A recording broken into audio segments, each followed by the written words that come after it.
धन्य है वे मानव जो इस भगवत वाणी गीता का रसपान कर।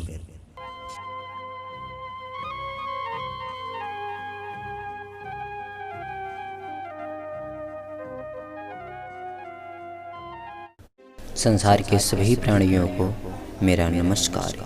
हे संसार के मनुष्यों, यहाँ अर्जुन वासुदेव कृष्ण से प्रश्न करते हैं, हे केशव, आप कर्मों को स्वरूप से त्याग करने को कहते हैं और दूसरी तरफ कर्मयोग की प्रशंसा भी करते हैं। इसलिए हे केशव, जो मेरे लिए निश्चित रूप से कल्याणकारी हो उसी को आप भली प्रकार से मुझे कहिए। वासुदेव कृष्ण अर्जुन से कहते हैं, हे पार्थ, संन्यास और कर्मयोग दोनों ही कल्याण करने वाले हैं, किंतु उन दोनों में कर्म संन्यास से कर्मयोग श्रेष्ठ है।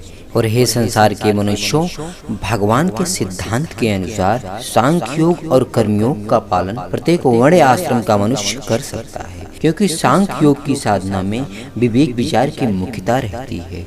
विवेक पूर्वक और तीव्र वैराग्य के बिना यह साधना सफल नहीं होती, क्योंकि इस साधना में संसार से रहित होकर एकमात्र परमात्मा पर ही दृष्टि रहती है। और हे मनुष्यों, योग के बिना कर्म और ज्ञान दोनों ही बंधनकारक हैं, क्योंकि कर्म करने से उतना पतन नहीं होता जितना सीखे हुए ज्ञान से होता है।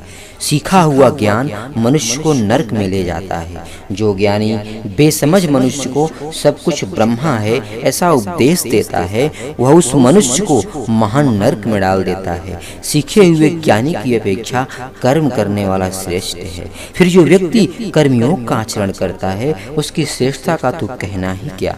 ज्ञान योगी केवल अपने लिए उपयोगी होता है, पर कर्मयोगी संसार के लिए उपयोगी होता है। जो संसार के लिए उपयोगी होता है वही अपने लिए भी उपयोगी होता है, इसीलिए कर्मयोगी श्रेष्ठ है। ज्ञान योग के बिना तो कर्मयोग हो सकता है, किंतु कर्मयोग के बिना ज्ञान योग कठिन है। इसलिए सांख्य योगी अर्थात ज्ञान योगी की अपेक्षा कर्मयोगी श्रेष्ठ है। इसीलिए भगवान ने ज्ञान योग से कर्मयोग को श्रेष्ठ कहा है और कर्मयोग से भक्ति योग को श्रेष्ठ कहा है। श्रीमद् भगवद गीता में पहले ज्ञान योग, फिर कर्मयोग, फिर भक्ति योग का विवेचन किया गया है। और अपना कल्याण चाहने वाले मनुष्यों के लिए भगवान ने 3 योग मार्ग बताए हैं, जिसमें ज्ञान योग, कर्मयोग और भक्ति योग। इन तीनों के सिवाय दूसरा कोई कल्याण का मार्ग नहीं है। फल की दृष्टि से कर्मयोग और ज्ञान योग दोनों समान हैं। साधक में कर्मयोग और भक्ति योग एक है। कर्मयोग और भक्ति योग दोनों ही में दूसरे को सुख देने का भाव रहता है। इसी तरह कर्म करने में कर्मी और कर्मयोगी एक हैं। तत्वज्ञानी महापुरुष और भगवान भी कर्म करने में एक ही हैं। इसी प्रकार कर्मी, ज्ञान योगी, भक्ति योगी और भगवान चारों के साथ कर्मयोगी एक हो जाता है। यह कर्मयोगी की विशेषता है।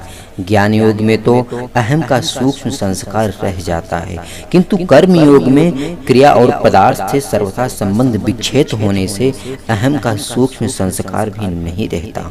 कर्म योग में अकर्म शेष रहता है और ज्ञान योग में आत्मा शेष रह जाती है। इसलिए मनुष्य को चाहिए वो कर्मयोग का मार्ग अपनाए, क्योंकि कर्मयोग का मार्ग बहुत ही सरल होता है, जिसे किसी भी वर्ण आश्रम का व्यक्ति आसानी से कर सकता है। इसमें कुछ अलग से करने की जरूरत नहीं है। जिस समय जो कार्य प्राप्त हो जाए उसे सेवा समझ कर देने से वह कर्मयोग होता है। कर्मयोग का आचरण मनुष्य को मुक्त कर देता है। जय श्री राधे।